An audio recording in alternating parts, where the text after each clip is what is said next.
আসলে বর্ষা চৌধুরীর কয়টা বিয়ে করেছে? আপনি বেঁচে আছেন কিভাবে আসলে?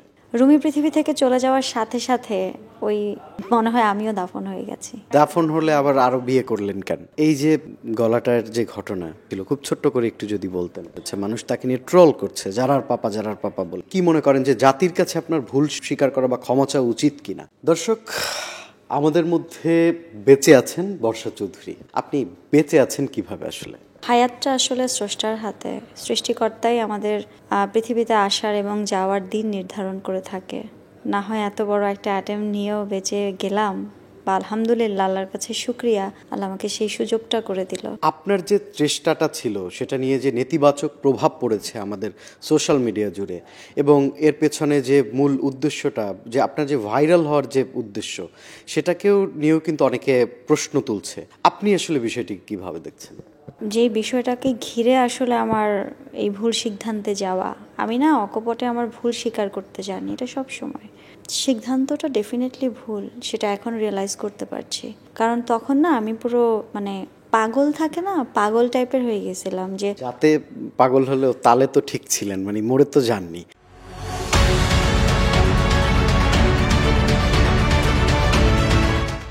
কিন্তু এইটাকে অনেকে নাটক হিসাবে ধরেছে বর্ষা চৌধুরী। আমি যখন লাইভটা করেছিলাম, তখন লাইভের ক্যাপশনে কাদের জন্য করছি সেই নামগুলো ক্যাপশনে দেওয়া ছিল। এবং আমি আসলে এই ধরনের লাইক এটা তো অ্যাটেম্পটা এর আগে নিই নাই, so I don't have any idea. First time একবার উঠেছি, তারপর আবার গিয়েছি 2 টাইমস। এটা কিন্তু অন লাইভ, এবং লাইভটা আমি মোবাইলটা অন করে লাইভটা দিয়েছিলাম আমার ভ্যানিটির ওপর থেকে বেডের বরাবর। এটা এমন না যে আমি বেঁচে ফেরার জন্য করেছি বা দেখানোর জন্য, না। আপনি যে সিদ্ধান্তটা নিলেন বা যে কাজটি করতে গেলেন, সেটি লোক দেখানোর জন্য হোক বা সত্যিকার অর্থেই হোক, সেইটার কত বড় নেতিবাচক প্রভাব আমাদের সমাজে পড়তে পারে, এই কথাটা কি আপনি একবারও ভাবেননি কেন? ভাবনাটা আসে নাই, কারণ তখন তো আমি এমন একটা মেয়ে যে সবার ভালোবাসা পেয়ে এখানে এসেছি। হঠাৎ করে একটা মিথ্যাচার এসে আমাকে ধিক্কার দিচ্ছে, সবার ধিক্কার।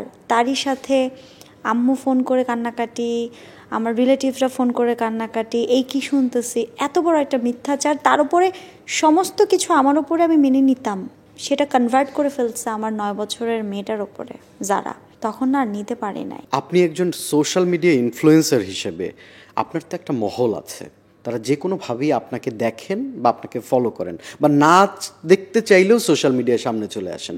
তাদের জন্য এটার যে একটা নেতিবাচক প্রভাব, এইটার জন্য আপনি কি মনে করেন যে জাতির কাছে আপনার ভুল স্বীকার করা বা ক্ষমা চাওয়া উচিত কিনা? ডেফিনেটলি ক্ষমা চাইবো না কেন? প্রথমে আমি ক্ষমা চাচ্ছি আল্লাহর কাছে, কারণ আমার নিজের জান নিজের নেবার কোনো অধিকার নাই। আরেকটা বিষয় কি দেখেন, এমনও নারীরা আছে যারা আমাকে এখন মেসেজ দিচ্ছে যে বর্ষা আপু, তুমি তো সেই বর্ষা আপু যে আমাদেরকে সুইসাইড অ্যাটেম্প থেকে বাঁচাইছো, আমাদেরকে কাউন্সেলিং করছো, আমাদেরকে বাঁচতে শিখাইছো, তুমি কেন?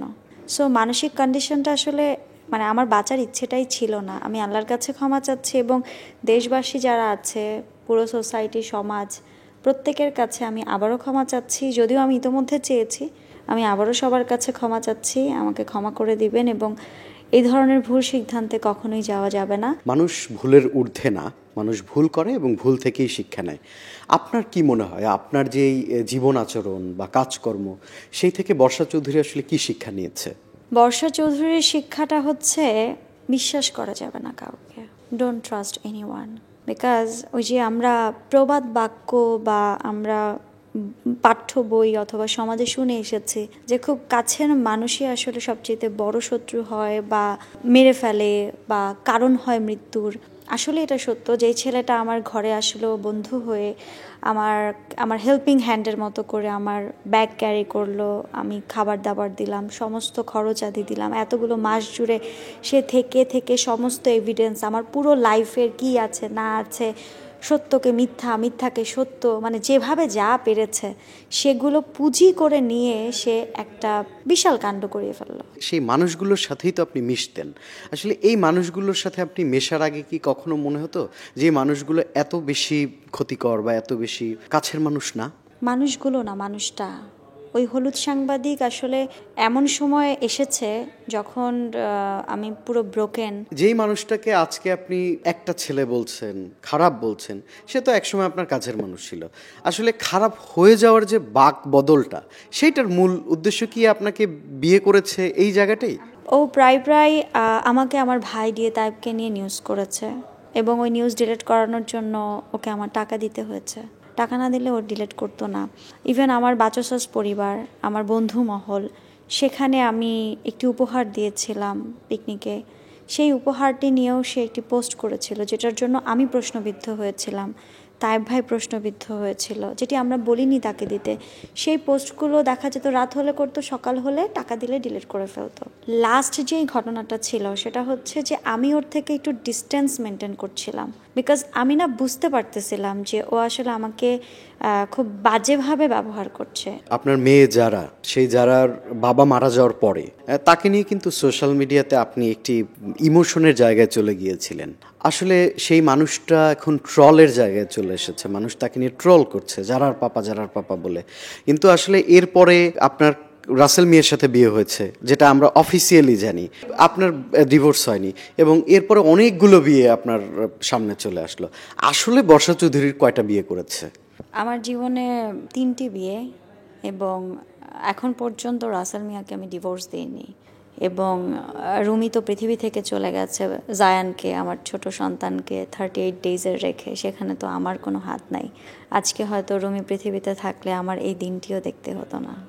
এত প্রশ্ন, এত আলোচনা, এত সমালোচনা, এত মিথ্যাচার করার সাহসও কেউ পেত না। রুমি বরাবর স্পেশাল। রুমি জারার বাবা, রুমি জায়ানের পাপা, এটা সোশ্যাল মিডিয়াতে সবাই দেখেছে যে তখনকার বর্ষা, আমার মনে হয় রুমি পৃথিবী থেকে চলে যাওয়ার সাথে সাথে ওই মনে হয় আমিও দাফন হয়ে গেছি। দাফন হলে আবার আরো বিয়ে করলেন কেন? ওই বর্ষাটা দাফন হয়ে গেছে। কোন বর্ষাটা আছে তাহলে? এখন যেটা আছে সেটা দায়িত্ব পালন করার বর্ষা। যে তার দায়িত্ব তো সন্তানের উপর, তাহলে দায়িত্ব ওই রাসেল মিয়া এসে কি দায়িত্ব পালন করবে?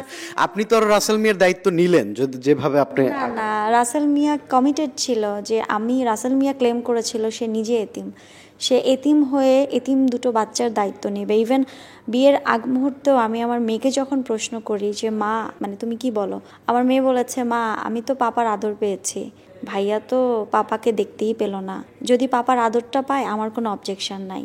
ইটস মিন আমার পুরো পরিবারটা ভেবেছে যে রাসেল মিয়া যেভাবে অ্যাপ্রোচ করে, তার বিহেভিয়ার, অ্যাটিটিউড, চলাফেরা, কথাবার্তা, সবাই ভেবেছে যে অ্যাটলিস্ট জায়ানের বাবা আর যারার হয় না একটা ছেলে মানুষ একটা বাবার ছত্রছায়া পাবে। একজন মেয়ের সুখে থাকা, ভালো থাকা একান্তই তার ব্যক্তিগত। আপনিও তার ব্যতিক্রম না, আপনিও সেই অধিকারটা রাখেন। আপনি কি আসলে সুখী? আমি দায়িত্বশীল। আমি আসলে খুব ক্লান্ত। আমি দিন রাত শুধু দায়িত্ব পালন করে যাচ্ছি। যদি জীবনকে নতুন করে সাজানোর সুযোগ থাকে, কিভাবে ভেঙে চুরে নতুন করে সাজাবেন? আমি আসলে আমার সন্তানদেরকে নিয়ে, বাবা মাকে নিয়ে আমার কাজকে সময় দিয়ে থাকতে চাই। বিয়ে বলেন, আসলে সুখটা সবার কপালে সয় না। যদি সেই সুখটা থাকতো রুমি আজকে পৃথিবীতে থাকতো। এই যে গলাটার যে ঘটনা ছিল, খুব ছোট্ট করে একটু যদি বলতেন। না, মোটামুটি সবাই জানে, কারণ voice of America, BBC news থেকে শুরু করে ইন্টারন্যাশনাল প্ল্যাটফর্মেও কিন্তু আমার হিস্ট্রিটা আছে। জানে না এমন কেউ হয়তো হুট করে দেখলে, হয়তো হঠাৎ নতুন যারা জেনারেশন তারা হয়তো জানে না, বাট মোটামুটি জানে সবাই। এটা আমি ছোটোবেলায় আমাকে কেমিক্যাল সহ অ্যাসিড নিক্ষেপ করা হয়, এবং পরবর্তীতে আমার 22 সার্জারি হয় ফেস অ্যান্ড নেক পোর্শন মিলিয়ে, অ্যান্ড দেন আমাকে আর অ্যানেস্থেশিয়া দেওয়া যায় না বলে আমার বাকি চিকিৎসাটা আর হয় না। আপনি গানও করেন, কোন গানটা মাথার মধ্যে এই মুহূর্তে ঘুরছে? ভালোবাসতে জানে কজনে, ভালোবাসা মানে কজন বোঝে, ভালোবাসার টানে হৃদয়ের গহীনে দুটি মন অজানায় অজান্তে,